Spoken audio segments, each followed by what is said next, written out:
Mr. Build Wealth, back at it again. And as always, if this is your first time joining me, I'm here to share information and resources that can help you get started with building wealth. And before I get started, as always, I've been making this kind of my thing of punching in my website. So that way you'll know how to find me. So if you got questions, comments, concerns about anything financial planning related, more than happy to help you if I can. Just let me know how I can be of service. Take a look at some of my blogs. Take a look at, got a few videos on there, but you'll see the type of advice that I'm giving out. So just, real stuff, that can help you out. And so the topic for this session is credible sources. And I wanted to talk about this because I was doing a talk last night and, I'll say during the Q&A, people were kind of asking like about my background, and I kind of laid it out. And before I got that question, I had done this presentation and people were like, dude, like, I've never heard some of the stuff you're talking to me about. And what I had said when somebody was asking me about my credentials, I said, well, I've taken tests. So in order for me to be able to sell insurance products, I have, a life insurance license, and, you got to do like life and health and annuity training. Like I have licenses to be able to sell those products. And then also on the investment side, I've taken a variety of tests to be able to sell securities or investments. And what I said to that was, I said, even sometimes with my background and my licenses, sometimes it's still not enough for people in terms of like, I have to always kind of show people that I'm a credible resource or a credible source in general. And what I found is a lot of people go to just not good sources. They're not credible, but yet we follow them. Now, some have built credibility because of their brand and marketing. And so the example I had given was somebody asked like a credit related question. And I said, when black people, I'll say a lot of black people thought credit was really important. It was when Jay-Z said it in like, I think it was the 444 album. Like he mentions having good credit in like business deals, and the world, like social media erupted in terms of like getting your credit on point. And I'm like, it took Jay-Z to tell you people that you needed to have your credit on point. So I looked at how a lot of people look to celebrity entertainers for advice on life. And I thought to myself, well, it hurts the people who are actually the practitioners in certain industries where in order for them to really get their message across, like they have to get somebody famous or notable to say it in order to draw or to create some buzz or to draw attention to themselves. Because, if you're a small business, sometimes you don't have the budget to like do all that marketing. So you could be the greatest person in the world. Like you might have the cure to cancer. But if you don't have any backing by any like real scientists or a large pharma company, your cure means nothing. And isn't that sad that in this world, we have some dynamic people who do incredible work in a variety of areas, but we're always having to prove that we're legitimate. And sometimes you got people who, and I'm not knocking the hustle, but like they're just famous for whatever reason. And then whatever they say becomes like the thing. Like, well, they said it, so it's got to be true. And I'm like, do they spend time doing what I do all day long? Absolutely not. But they've dabbled in it. And so maybe they say something or make a remark or do a post, and then the world explodes. And I'm like, damn, should I have wasted my time taking all these tests? I should have just been like reading somebody else's book and then making videos and doing posts and tagging. Because again, I look at my industry and when I think about like celebrity interviews that I've watched that talk about like financial planning, some of their ideas are so far off, and I appreciate their honesty, but I'm an actual financial planner. Like I'm an advisor. Like I understand that what they're saying makes perfect sense, but the average person doesn't know what I know. And so they read this, they see this post, and they're like, well, they said this isn't a good idea. And then they never go validate those claims with a professional. It's the craziest thing, the human brain.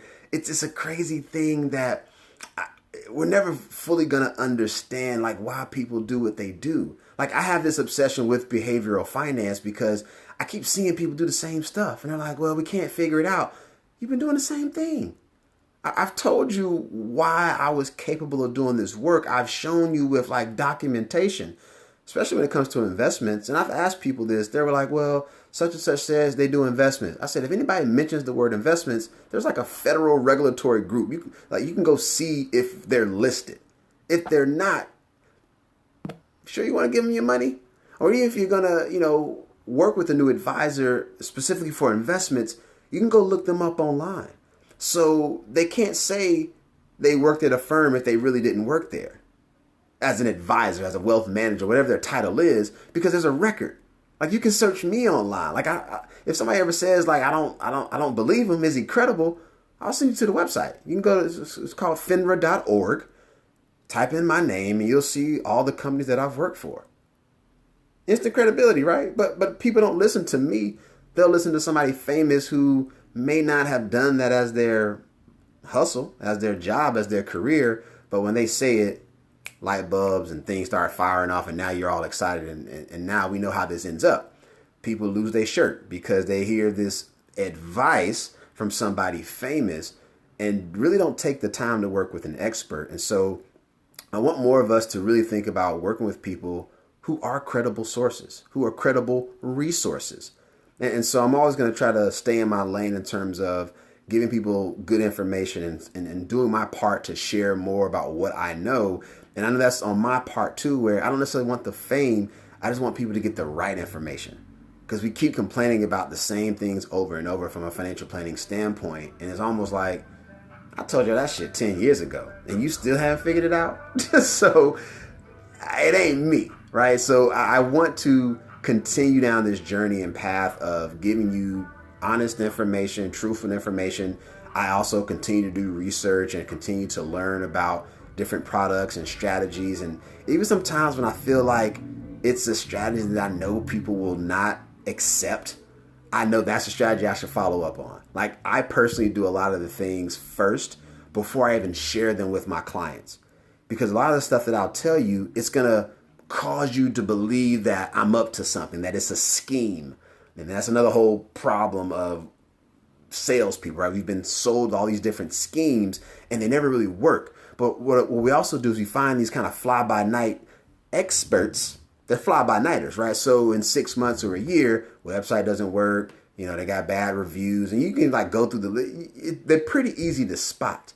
And then you find somebody who has this small business who's been around for like 20 years, and you're like, why haven't you made any money yet? And part of that's on them, but the other part is the community didn't support them. So there was, this is the same talk I did last night. There were some speakers before me, and I was just listening to a sister. She has a barbecue restaurant, has a variety of sauces, and she's telling her story about how she came up in her business and how she's kind of just been able to like keep it open, but she hasn't really thrived. And then she shared another business in the same town, got all this like community support and the chambers and the city people, and now there's like a whole festival in honor of this person. And she was like, we started our businesses at the same time.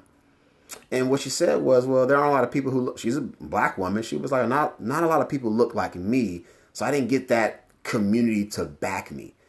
I think she's pretty credible if she's been in business for 20 years. That's just me. But it didn't pop like the other business. And so one of the things that I said before I made my remarks, I said, look, if this lady has anything, what if 1 million of us just bought one bottle of barbecue sauce from her? That's 1 million new transactions she's never had. It's not that hard. There's more than 1 million black people who probably like barbecue sauce. But will they go online and place that order? And so I had placed my order for 3 bottles before the end of the night, because I made a promise on the meeting. I said, I'm going to support this sister's business. I think she's credible. I think this lady got some good sauce. And if it's not, she going to hear it from me, because I'm from the South. And I was like, I love some good sauce. She got a hot one. She had a cannabis infused one and a mild. And I was like, I need all of them. So what's it to me to go make this investment in her business to support her? And I challenged everybody on the meeting. I said, why not just go order a bottle? Maybe you just gift it to somebody else. We're supporting this sister who's been around 20 years, but it hasn't really popped. So that's the other scary part around some of these credible sources. They just can't survive long enough, or they can't thrive in a way that would allow them to really grow. And so they have to keep other jobs, or, put some of their dreams on hold because they have family obligations. And it's unfortunate that a lot of businesses aren't able to really flourish and thrive because we don't get enough support, because we're always having to battle this. Are you really credible? Do you know what you're talking about? Are you sure I should pay you? Meanwhile, we have all these other businesses and companies and organizations that we support, and we don't ask them anything. We just keep giving them our money. So I want to share with you that I am a very credible source, first off, and you can check me out. Like, I'm not trying to sugarcoat it. We are going to continue to lose if we keep getting advice from the non-experts. So if you're having trouble trying to figure out who's credible and who isn't, you should ask a lot of questions around anybody who's dealing with your money. And if you find that some things aren't kind of working out or matching up, you might need to change, and if you just kind of want to talk that out about all your team, hit me up. 15 minutes. I'm not trying to be there all day with you. Hit me up and let me know how I can be of service to you. If it's just the 15 minutes I get to spend with you, I'll take it. That may be the 15 minutes that you needed that's going to help you to move forward. So if you need me, all the links are in my bio here on the gram. Hit me up anytime if you need me. TheBuildWealthMovement.com. Check me out if you need me. Hit me up. I'm not trying to hide from you. I've been doing this work for a minute. So I think I have something that might be able to help you. And I can assure you that if you rock with me long enough, we're going to work some magic. All right. So I'll catch y'all next time.